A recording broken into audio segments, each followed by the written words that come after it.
tal, amigos de 6 a 9? ¿Cómo están? Buenos días. Nuestro invitado esta mañana para la entrevista política es el congresista del Frente Amplio, Justiniano Apaza. ¿Cómo está, congresista? Don Mario, muy buenos días. Saludarle, para mí es un honor estar aquí. Para nosotros tenerlo, por supuesto. Lo hemos invitado, entre otras razones, porque ahora que se ha dictado esta sentencia de cadena perpetua para el expresidente de facto, Francisco Morales Bermúdez, en Italia, pues él tiene una historia relacionada con lo que fue ese gobierno y con los aspectos, digamos, más represivos de ese gobierno, porque si bien la condena que ha recibido el general Morales, hace muchísimo tiempo en retiro, por supuesto, Morales Bermúdez, tiene que ver con la circunstancia de unos ciudadanos argentinos que fueron deportados a Bolivia y bueno, luego eran buscados en Argentina y luego murieron porque fueron ejecutados. La relación con el congresista Apaza se da porque en el 78, si no me equivoco, él fue detenido junto con otras 12 personas durante ese gobierno, eran opositores al gobierno y fueron deportados a Jujuy, en Argentina también, y se puede entender que la circunstancia de que fuese Argentina el destino final formaba parte también del Plan Cóndor. Bien, ¿cómo fue exactamente esa circunstancia? Usted tenía unos 35 años en ese momento, hecho cálculos. ¿Qué cosa estaba haciendo usted y por qué lo detuvieron en ese momento? Permítaseme en principio ponderar la actitud correcta y justa de parte del Tribunal de Italia al condenar a un dictador a cadena perpetua, porque consideramos que es lo mínimo que han podido hacer. A pesar de sus años no lo podrá cumplir, pero es un golpe moral hacia un dictador, hacia un personaje que hizo mucho daño al país. Y en segundo lugar, tenemos que manifestar que a veces es triste recordar circunstancias que hemos pasado 13 ciudadanos peruanos allá en la década del 70, específicamente el 78. Mayo del 78. Mayo del 78. Nosotros hacíamos una huelga a nivel regional en Arequipa, una huelga que estaba encabezada por el que habla, por Valentín Pacho, secretario del FDTA, porque estábamos cansados ya de la actitud dictatorial, el abuso y la prepotencia de Morales Bermúdez, que pretendía perennizarse en el poder después de haber traicionado los postulados de la Revolución Peruana encabezado por el general Velasco Alvarado. Esta actitud... ¿Y el general Alvarado a usted no le parece un tirano, un dictador y todo lo que ha dicho de Morales Bermúdez? Si bien es cierto que hizo un golpe, pero por lo menos era un espíritu nacionalista de la reivindicación. El problema no es si es demócrata o no, sino cuál es el espíritu del dictador. El dictador es que lo hace con prepotencia, ¿no? El dictador es el que arrasa la independencia de poderes y arrasa la democracia y el Estado de Derecho. Nosotros no queremos decir, pero la diferencia entre Morales Bermúdez y el espíritu nacionalista de Velasco Alvarado es pues abismal. ¿Se le perdona lo dictatorial de acuerdo a la óptica suya a Velasco Alvarado porque era nacionalista? Claro, toma las posiciones más nacionalistas porque recuerdan ustedes en el tiempo de Belaúnde la famosa página 11 de Talara. Entonces, llegado un momento de crisis, usted justifica un golpe de Estado siempre y cuando sea nacionalista. Cuando hay que poner orden en el país, cuando se va entregando... Pero por ese camino llegamos a justificar el 5 de abril también, ¿o no? No, el 5 de abril es diferente, es totalmente entreguista. Que si hubiese sido más nacionalista, estaba bien el 5 de abril. No creo. No creo. No, nunca. Fujimori nunca fue nacionalista, ni intención de nacionalista, más bien fue aquel que es... Pero me llama la atención que usted empieza saludando la sentencia a Morales Bermúdez porque era un dictador. Después nos desplazamos y hablamos de otro dictador y dice, bueno, pero este dictador en fin tenía atenuantes. Hay una diferencia, el sentido nacionalista de Entonces el problema no es la democracia, insisto. Claro. Pues, de acuerdo a su óptica, de acuerdo a la mía, sí es la democracia el problema. Mario. Pero yéndonos ya al caso que tratamos el día de hoy, hacíamos una huelga para recuperar la democracia en el país, ¿no? Era una aspiración de todos los trabajadores ante las actitudes de atropello y conculcar los derechos laborales, fundamentalmente despidió a miles de trabajadores. Luego, presionado por esta circunstancia, es que toma por decisión enrolarse, porque él no ha estado, Morales Bermudo no ha estado, según los escritos y la historia, no ha estado desde un principio en el plan Cóndor, sino en la década casi, por los años 75 se enrola, porque dadas las circunstancias de la perennización en el poder del cono sur casi militarizado, con Stroessner en Paraguay, con Videla en Argentina, con Balcer en Bolivia, con Morales Bermúdez en el Perú, se enrola, diríamos, a la implementación de este plan Cóndor, implementado desde Estados Unidos con la CIA, ¿no? Con el fin de garantizar de repente una lucha frontal contra el comunismo y contra la propia derecha, pero lo que querían es ostentar el poder. Y es así como nosotros iniciamos una huelga el 19 de julio, y en Arequipa, entre gallos y medianoche, en una asamblea de la Federación Bancaria, porque hay que recordar que antes los gremios eran poderosos, los bancarios, los ferroviarios, los transportistas, en fin. Nos apresan a 20 ciudadanos arequipeños y nos tienen incomunicados al que habla y a Valentín Pacho en otra habitación siempre. De esos 20, solamente usted y Valentín Pacho son los que forman parte de los 13 que luego van a ser deportados a Jujuy. Naturalmente, ¿no? Sí. Recién después de tenernos incomunicados a los dos, el día 24 de mayo, si mal no recuerdo, nos sacan a las 2 de la mañana con la intención de llevarnos a Tacna, según ellos, nos embarcan en una camioneta, pero no llegamos a Tacna, sino llegamos a La Joya, ¿no? Que era una base aérea. Una base aérea. Y ahí estuvimos esperando casi una hora más o menos. ¿Y ahí se encontró usted o ustedes se encontraron con el resto de los detenidos? No, a las 3 de la después de una hora a las 3 de la mañana llega un Antonov, un avión de carga de Lima. Sí. Y bajaron de ahí 15 policías y nos comenzaron a patear y groseramente nos trataron donde no estábamos acostumbrados a esto. ¿Por qué? ¿Los interrogaban o sencillamente era no, maltrato? Simplemente palabras soeces, todo con el fin de llevarnos al avión. Sí. Esto porque era la reacción de la policía, porque en Lima, ¿no? En la base aérea 8, no había sido fácil, ¿no? Embarcarlos al avión a Díaz Canseco, a General Ledesma, a Ricardo Napurí. Ha sido todo un escándalo, ha sido un forcejeo, incluso casi hasta tiros de pistola. Entonces, impresionados por esas circunstancias, creyeron que nosotros íbamos a hacer igual. Sin embargo, nosotros fuimos embarcados con la intención de llevarnos a Tacna. Y ahí, al ser embarcados, se encuentra con Napurí, con Hugo Blanco. Entramos y visualizamos al fondo del avión, más que todo a Hugo Blanco, a Díaz Canseco. ¿Estaba Alfonso Baella también en ese grupo? Alfonso Baella Tuesta, quien nos dice, después de que cierran la puerta del avión, nos dicen: señores, ¿saben dónde van a ir? No, señor, nosotros creíamos que era de la Policía de Investigaciones porque viene al americano, él estaba suelto, no estaba en Marrocán. Era un periodista. No, sí, acérrimo crítico de Morales Bermúdez, sí. Motivos por el cual los deportan. Entonces, cuando vimos y supimos que nos llevaban a Argentina... ¿Y él sí sabía dónde estaban yendo? Él sí sabía. ¿Y cómo así no...? No sabíamos por qué. Pero lo habían informado. Seguramente como periodista, tenido esta información y nos dijo: nos estábamos yendo a Argentina y nadie sabe de esta deportación. Inmediatamente llegamos más o menos a las 7 de la mañana a Jujuy, ¿no? Un pueblo fronterizo con Bolivia, y encontramos un callejón oscuro prácticamente de soldados con bayoneta en ristre. Que estos eran soldados argentinos. Soldados argentinos, sí. Y pasamos así un callejón y nos embarcaron los camiones y nos llevaron a un cuartel, un cuartel de Jujuy. Ahí es donde nos sueltan, nos desmarrocan y recién tenemos un poco de libertad. Pero nadie... Pero solamente se podían mover dentro del cuartel. Dentro del cuartel. Sí. Eso fue ya 8 de la mañana.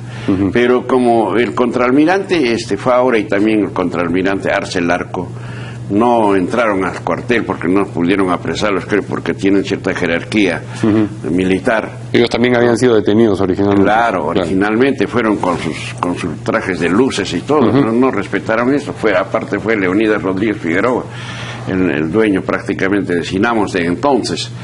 Y luego nos viene y nos dice el contraalmirante Larco con contraalmirante Arce: ya están libres, porque hemos dado al mundo a conocer de que estamos detenidos y estamos en Jujuy, en Argentina. No se preocupen, porque la preocupación de Hugo Blanco, Díaz Canseco, casudos políticos, ¿no? Ellos pensaban que nos iban a matar porque ese era el plan. Ellos ya estaban enterados del plan porque ellos eran políticos, nosotros éramos gremialistas en Arequipa.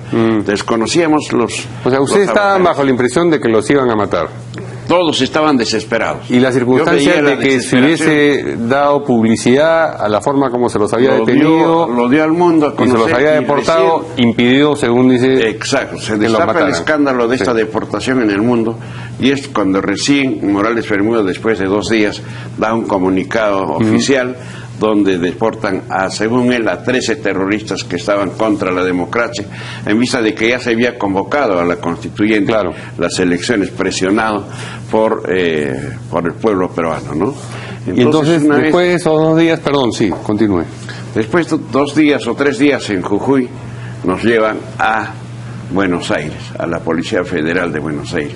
Y aquí tenemos 2 cosas. Entonces no estaban libres, es decir, no estaban libres de la amenaza, pero no estaban libres para hacer lo que quisieran. Seguíamos bajo el control de los militares, seguíamos soldados a nuestro lado.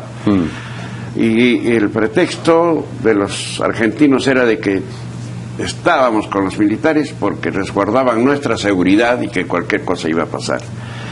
Entonces, en Buenos Aires sucede 2 cosas. Viene un oficial y dice: señores, aquí están libres y los que quieren se van de Argentina. Estamos acá con el ejército para resguardar su seguridad, pero como ustedes han denunciado que no hay seguridad, pueden irse. Entonces todos escogieron dónde irse, ¿no? Tenían su pasaporte listo. Como digo, eran pues ya experimentados en esta circunstancia. Y cuando lo pues se pusieron el bolsillo, seguramente su pasaporte todos. Hugo Blanco se fue a Suecia, el finadito Díaz Canseco se fue a París, Genaro Ledesma a París, Ricardo Díaz se fue a México, y así sucesivamente se fueron todos. Y solamente nosotros Valentín Pacho, hoy eminente ejecutivo de la OIT, y el que habla, no teníamos documentos. Entonces, inmediatamente nos bajaron al sótano de esta Policía Federal. Y ahí es donde conocimos realmente las mazmorras más grandes que había visto yo en mi vida político-sindical, porque ese tiempo, como usted dice muy bien, bordeaba yo los 35, 37 años, y nunca habíamos visto. Yo conocí las cárceles de Arequipa, siglo XX, la policía de la... ¿Y cuánto tiempo permaneció usted ahí? Ahí hemos estado casi 15 días, pero ahí vimos lo peor. Una habitación, no le miento, casi porte de esta habitación, era unos 5 por 5. ¿Encerrados en esa habitación? No, era un patio techado. Ya. Un patio techado porque previamente teníamos que pasar también por... ¿Y compartían ustedes ese ambiente con...? Ese ambiente con presos argentinos, bolivianos, chilenos, es decir, de todos. ¿Solamente estaban encerrados, no los interrogaban, no los golpeaban? No, nos soltaron ahí y vimos con gran sorpresa que hay gente que se moría, que se loqueaba, había loquitos ya que habían perdido la razón, porque no llegaba la luz del día, sino simplemente era luz eléctrica muy tenue, un poquito, y cada vez que entraba el té, un cilindro de agua, el mate que le llamaban, el mate, marcaban los presos un palito y era significaba cuántos días se estaban en esa prisión. Vimos atrocidades, y lo peor es de que cuando a nosotros nos pusieron en unas 2 habitaciones donde las puertas se abrían y no dar lugar a escapar, a pesar de que tenían que pasar más de 10 rejas, la atrocidad más grande que para mí muy particularmente, fue de que cuando se malograba el desagüe, ¿no? Como era el sótano, salían pues unas ratas más grandes que unas liebres, ¿no? Y eso teníamos que limpiar nosotros con lo que teníamos, con la mano, en fin, para que no siga saliendo el agua porque se atascaba. Y sufrimos bastante. ¿Cómo finalmente salieron de ahí? De ahí nos tienen y nos llevan a Buenos Aires nuevamente, y de Buenos Aires nos dicen: ustedes, como no tienen documentos, se van a ir a la provincia de La Pampa, una provincia al sur de Argentina donde todo era ganado y donde toda agricultura, no había vías de comunicación, a tal extremo que fuimos esposados a La Pampa. Nos entregaron a una comisaría rural que había ahí, nos soltaron y nos dijeron: aquí pueden venir a dormir, aquí no hay comida, pueden prepararse y ayudar para que nos preparen, porque nosotros también nos cocinamos, y más bien pueden irse, pueden ir a la Se pueden circular pasear libremente, pero porque sabían que no había dónde escapar. No había dónde escapar. Inmensas, por eso era la Pampa, ¿no? Sí. ¿Y cómo así? Bueno, ahí termina toda esta... Ahí estamos de nuevo. Y ¿cuánto tiempo? Ahí también estaríamos algo de 15 días, ahí hemos estado más. ¿Cuánto tiempo estuvo usted fuera del Perú a raíz de esta Casi detención? hemos estado 45 días. 45 días. Entonces, 15 días más o menos, ahí, y nos llevan a Buenos Aires. De nuevo. Y nos dicen, bueno, ustedes se van a Panamá, y nos embarcan a Panamá, ¿no? Donde estaba Osvaldo Dorticós como presidente, militar también. Sí. Cuando llegamos a Panamá, inmediatamente nos preguntaron, ¿ustedes no tienen documentos? ¿Han traído plata?